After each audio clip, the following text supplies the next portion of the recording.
మైన దేవుని మాటలను సమయంలో కొంత సమయం మనం ధ్యానం చేసుకుందాం. ధ్యానం యొక్క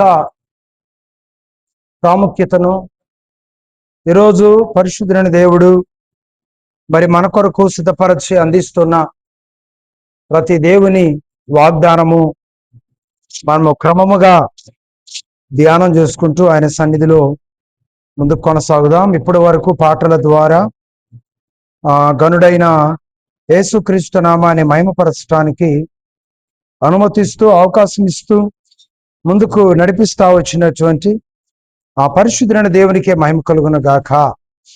ప్రియులారా, ఈరోజు మన మూలవాక్యముగా ప్రకటన గ్రంథము 1వ అధ్యాయము 18వ వాక్య భాగాన్ని ఈ సమయంలో మనం చదువుకుందాం. చూడండి, దైవ గ్రంథాలు ఓపెన్ చేసి ఈ మాటలను మీరు ఆలకిస్తూ రావాల్సిందిగా కోరుతున్నాను. ప్రకటన గ్రంథము 1వ అధ్యాయము 18వ వాక్యంలో ఉన్నటువంటి మాటలు: నేను మొదటి వాడను కడపటి వాడను, ఆ జీవించు వాడను, మృతుడనైతిని గాని ఇదిగో యుగయుగములు సజీవుడనై ఉన్నాను, మరియు మరణము యొక్కయు పాతాళ లోకము యొక్కయు తాళపు చెవులు నా స్వాధీనంలో ఉన్నాయి. ఈరోజు మనం చాలా విషాదకరమైన సందర్భాలను మనం గమనిస్తున్నాం, చూస్తున్నాం కళ్ళతో. అంటే మరణము యొక్క ఆధిపత్యం ఎలా ఉంటుందో దానిని ఎవరు ఈ ప్రపంచంలో తృణీకరించలేనిది. ఎప్పటికైనా మరణం అనేటువంటిది మానవ జీవితానికి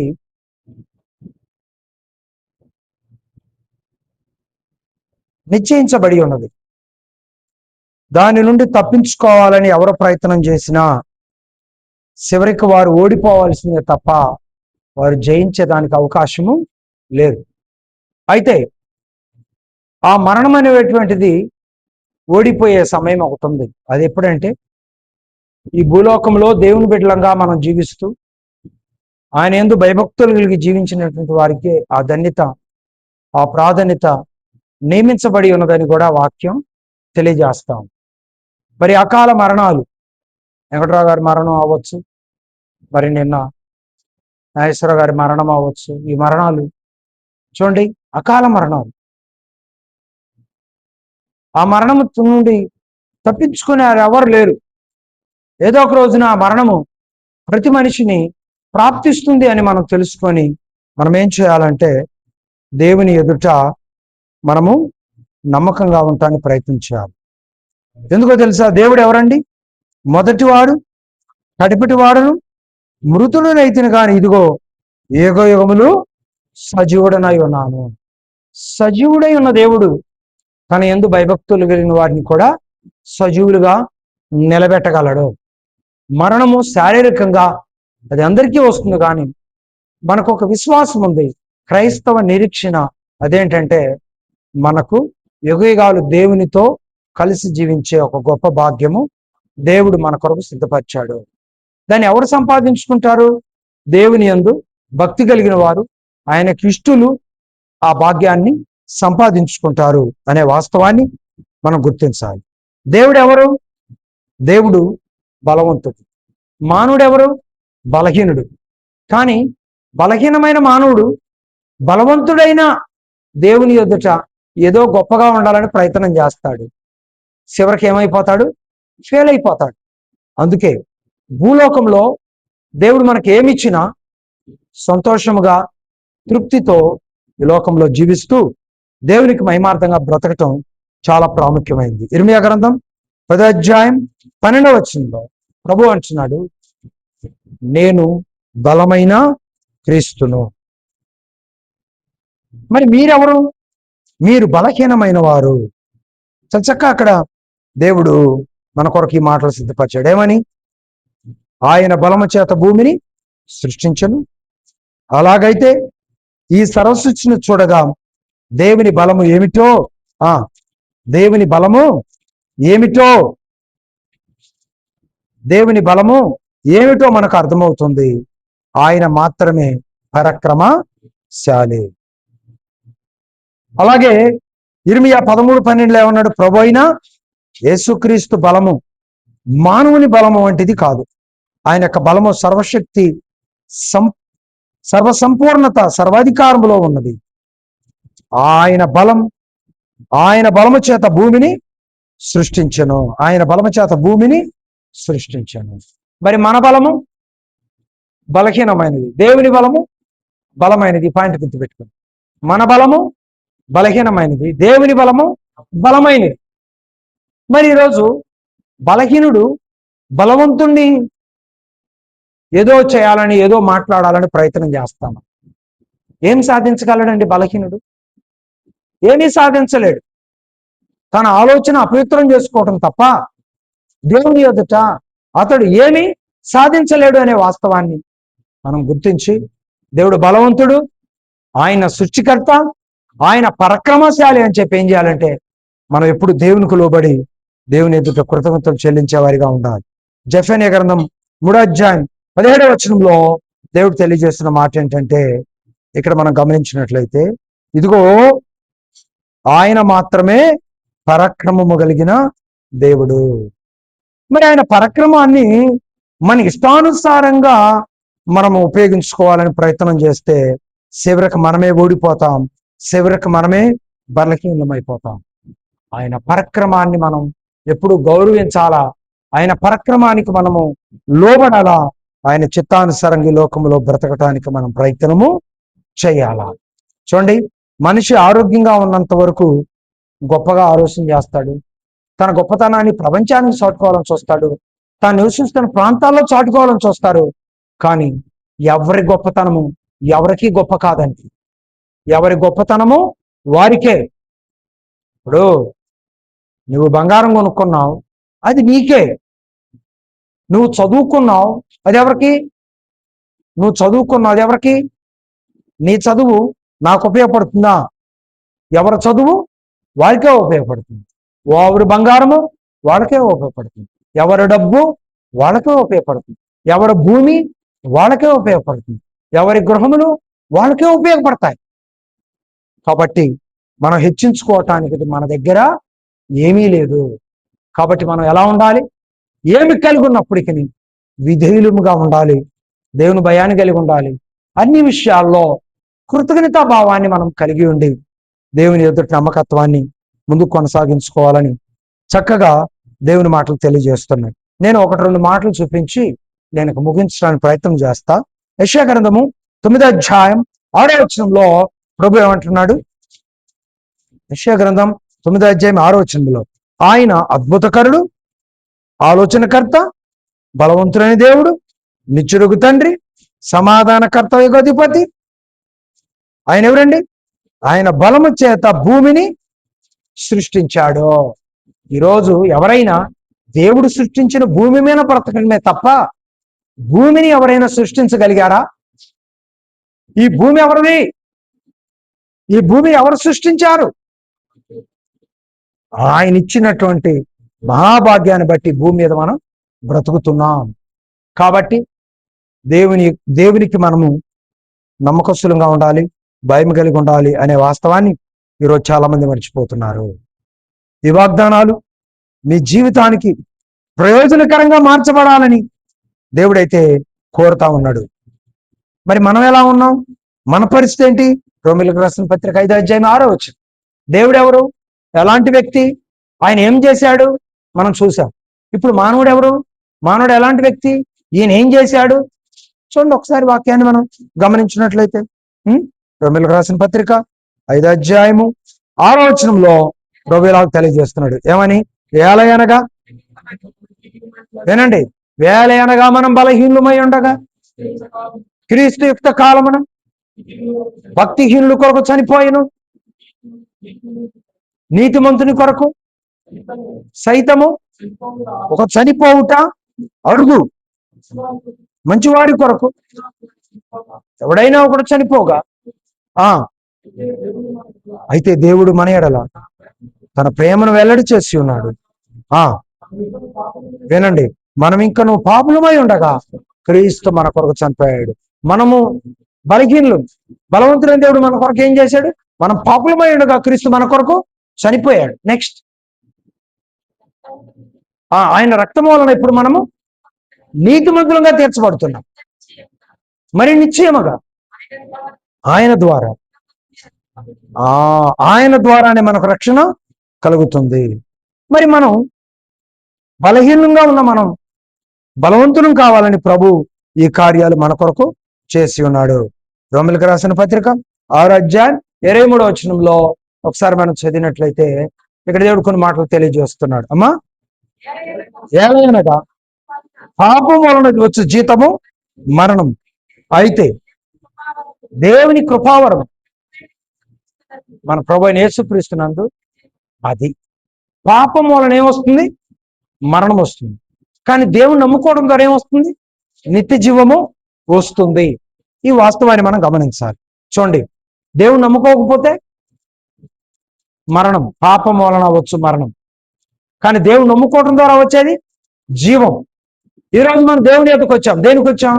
కొంతమంది అంటారు, కాలు నొప్పిగా ఉంది, నొప్పి తగ్గింది, అందుకని దేవుని దగ్గరకు వచ్చాం అంటారు. మా అబ్బాయి చదువుకోవాలి, పాస్ అయితే దేవుని దగ్గరకు వస్తాను అనుకున్నా, అందుకే నేను దేవుని దగ్గరకు వచ్చా అంటాను.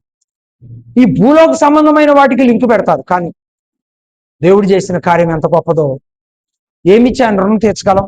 అందుకే యేసు ప్రభు దగ్గరికి ఎందుకు రావాలి తెలుసా?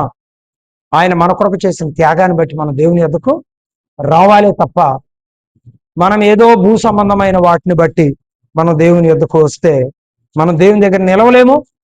దేవుని యొక్క మహిమ ఏంటో అర్థం చేసుకోలేము. చిన్నదానికి కూడా అలుగుతాం, చిన్నదానికి కూడా ఏదో పోగొట్టుకున్నట్టుగా ఫీల్ అవుతాం. దేవుని దగ్గర కూడా మన బలహీనతలు ప్రదర్శించడానికి ప్రయత్నము చేస్తాం. ఏమి సాధిస్తాం? ఏమీ సాధించలేవు.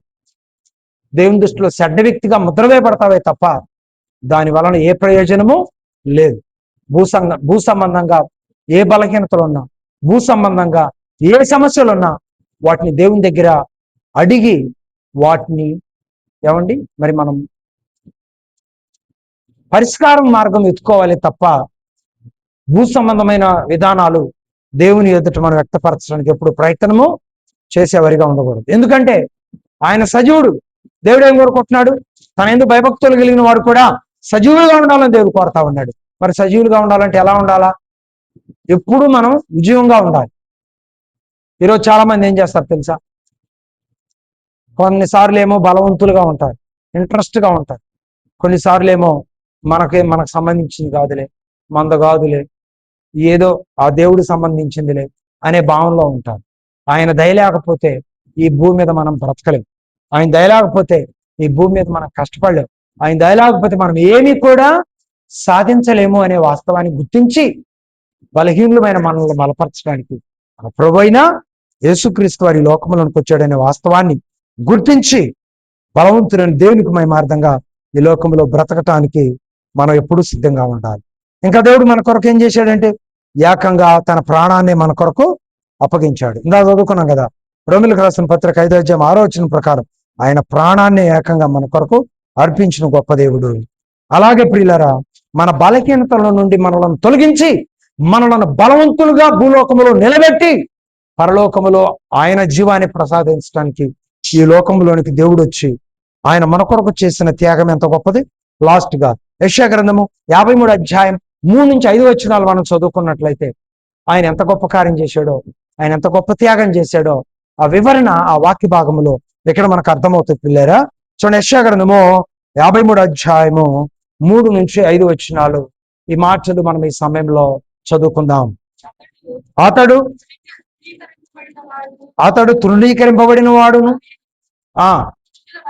మనుషుల వలన విసర్జింపబడిన వాడు, ఆయన వ్యసనాక్రాంతుడు గాను వ్యాధిని అనుభవించిన వాడు గాను మనుషులు చూడనొల్లని వానిగాను ఉండెను. అతడు తృణీకరింపబడిన వాడు కనుక అతను తృణీకరింపబడిన వాడు అని చెప్పి మనం ఏం చేసాం? అతన్ని ఎన్నిక చేయలేదు. ఈరోజు ఇలాంటి ఆలోచన ఒకవేళ నీలో ఉందా? కొంతమంది వారి కుటుంబాన్ని వారు ఎన్నిక చేయరు. వారి బిడ్డలను వారు ఎన్నిక చేయరు, వారి యజమానులు వాళ్ళు ఎన్నిక చేయరు, వాళ్ళ సేవకులను వాళ్ళు ఎన్నిక చేయరు. ఏ కాడికి పక్కనలా ఉన్న గొప్పతనాన్ని వారు ప్రదర్శించడానికి ప్రయత్నం చేస్తూ ఉంటుంటారు. బయట వాళ్ళతోనేమో ఎలా ఉన్నా చాలా ప్రేమగా ఉన్నట్టుంటారు, ఇళ్లలో వాళ్ళతోనేమో ప్రతిదాని మీద స్వార్థంగా ఆలోచించడానికి ప్రయత్నము చేస్తూ ఉంటారు. అలాంటి భావన క్రైస్తవులముగా మన హృదయాలలో ఉండటానికి వీలు లేదు. గమనిస్తూ రావాల్సిందిగా కోరుతున్నాను. ఎవరి సామర్థ్యం కొలదు వారి భక్తి జీవితాన్ని బట్టి ఫలాలు అనుభవిస్తారు. యెహోషువ కాలంలోనంట మీరందరూ కూడా దయచేసి యొర్దాను నది దాటాలి కాబట్టి మీ సామర్థ్యం కొలది మీరు రాళ్ళు ఎత్తుకోండి అన్నాడంట. ఎందుకంటే అందరూ రాళ్ళు తీసుకెళ్ళి అక్కడ వేస్తే అప్పుడు ఒక నడకదారి తయారవుతుంది అనేటువంటి భావన. అంటే దీన్ని ఒక కథలాగా కూడా మనం చెప్పుకోవచ్చు. వీళ్ళు ఏదో ఒకటి చెప్తా ఉంటారు ఎప్పుడు, అంత దూరం మనం ఎక్కడ రాళ్ళు మోస్తాం, మోయగలిగిన రాయి కంటే కూడా చాలా సరదాగా ఇప్పుడు కేజీ రాయిని సరదాగా చేతిలో పెట్టుకొని వెళ్తాం లేదా, అలా ఏదో సరదాగా చిన్న రాయిని చేతిలో పెట్టుకొని కొంతమంది బయలుదేరి వెళ్ళారు. కొంతమంది మాత్రం దైవజనుడు చెప్పాడు మనం వినాలని మోయగలిగినంత రాయి చెమటలు పట్టుకుంటూ తల భారంగా ఉంటుంది. ఆ బరువులు మోసేటప్పుడు ఆ భారం ఎలా ఉంటుందో తెలుస్తుంది. బరువులకు అలవాటు లేని వాళ్ళకి ఆ భారం తెలియదు, బరువులు తెలియదు. అలా కొంతమంది పట్టుకొని వెళ్ళారు. కొందరు వెళ్ళిన తర్వాత దయచేసి మన దగ్గర తినడానికి ఆహారం ఏమి లేదు, మీ చేతుల్లో ఉండే మీరు మోసిన రాళ్లే మీ నిజాయితీని బట్టి మీకు ఆహారంగా మార్చబడును గాక అన్నాడు. చూడండి, స్వార్థం లేకుండా ఎవరైతే రాళ్ళు మోసారో వాళ్ళకి కావాల్సినంత ఆహారము సమృద్ధిగా ఏర్పడిందండి. కానీ ఈ కేజీ రాయే పట్టుకున్నాడు చూడు, అహంకారం, గర్వం, దేవుని మాట లెక్క చేయని విధానం, వాళ్ళ ఆలోచన వాళ్ళ గొప్ప నడిచేవాళ్ళు చివరికి ఏమైంది, అయ్యా మాకు కూడా కొంచెం ఆహారం పెట్టిన అడుక్కోవాల్సిన పరిస్థితి ఏర్పడింది. ఉన్నదని గర్విస్తే చివరికి జీవితాలు ఏమవుతాయి? ఈ ఉదాహరణలో మనం నేర్చుకోవాలి. ప్రభువైన యేసుక్రీస్తు వారు కూడా ఉన్నతమైన దేవుడు, ఆయనలో స్వార్థం లేదు. ఆయన మన కొరకు భూలోకంలో చేయవలసిన త్యాగాన్ని గొప్పగా చేశాడు. కానీ నా కొరకే నా దేవుడు ఆ త్యాగాన్ని చేశాడని ఎవరైతే నమ్మలేదో, ఎవరైతే విశ్వసించలేదో, ఎవరైతే కృతజ్ఞత కలిగి ఉండలేదో వాళ్ళ జీవితాలు మాత్రం చాలా భయంకరమైన పరిస్థితికి దారితీస్తాయనే విధానాన్ని గుర్తించి భూ సంబంధమైన ఏ పరిస్థితుల్లో కూడా హెచ్చించుకోవడానికి ప్రయత్నం చేయకుండా, ఏదో అంటారు చూడు, నవ్విన నాపసానే ఏదో ఒక రోజు గొప్పగా బండిద్దంట. కాబట్టి ఉన్నవాళ్ళు ఉన్నతంగా ఉంటారు, లేని వాళ్ళు లేని స్థితిలో ఉంటారు. కానీ మొదటివాడు, ఇప్పుడు వాక్యానుసారంగా చెప్తున్నా, మొదటివాడు కడపటివాడు అవుతాడు, కడపటివాడు మొదటివాడు అవుతాడనే వాస్తవాన్ని ఎప్పటికీ మర్చిపోవద్దని దేవుని పేట నేను తెలియజేస్తుంది. మనం చాలా బిల్డింగులు చిన్నప్పుడు చూసాం, కానీ ఈరోజు ఆ బిల్డింగులను ఏమైనాయి? శిథిలావస్థలోకి వెళ్ళిపోయినాయి. ఒకప్పుడు గుడిసెల్లో ఉన్నవాళ్ళు ఈరోజు ఏం కడుతున్నారు? పెద్ద పెద్ద బిల్డింగులు కడుతున్నారనే వాస్తవాన్ని మర్చిపోవద్దు. ఏమండి, నమ్మకత్వాన్ని బట్టి రెట్టింపుగా ప్రతిఫలం వస్తుంది. అలా కాకుండా నీ జీవితంలో ఏదేదో ఆలోచిస్తూ దేవుని ఎదుట నమ్మకత్వాన్ని కోల్పోతే నీకంటే భవిష్యత్తులో వెనకొచ్చిన వాళ్ళే నమ్మకస్తులుగా ఆశీర్వదించబడచ్చు. ఎందుకంటే చెప్పలేం,